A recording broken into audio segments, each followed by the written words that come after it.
And మీరు అనుకున్నది ఉంటుంది, మీ లాంజివిటీ ఇంకా పెరుగుతుందని అనుకుంటున్నాను. మీ దోవలో నేను కూడా మీకు సమంగా నేను వచ్చేస్తాను నేను అనుకుంటున్నాను.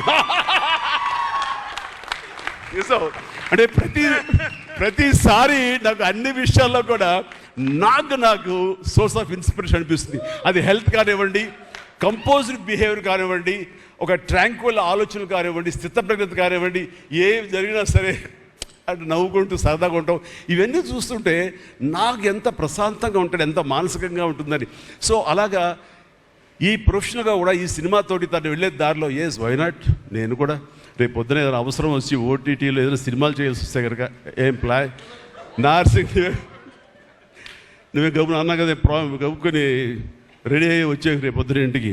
సో ఓటీటీలో ఏదైనా సినిమాలు చేయాల్సి వచ్చినా సరే, వెబ్ ఫిల్మ్ చేయాల్సి వచ్చినా సరే, దానికి కూడా మనం సమాయత్తం అవ్వాలి. దానికి నాకు ఈ రోజున నాకు తీసుకున్న నిర్ణయం నాకు కూడా ఒక ఇన్స్పిరేషన్గా అనిపిస్తుంది. Sir well done. ఈ సినిమా ప్రతి ఒక్కరికి న్యాయం జరిగింది ఈ సినిమాలో.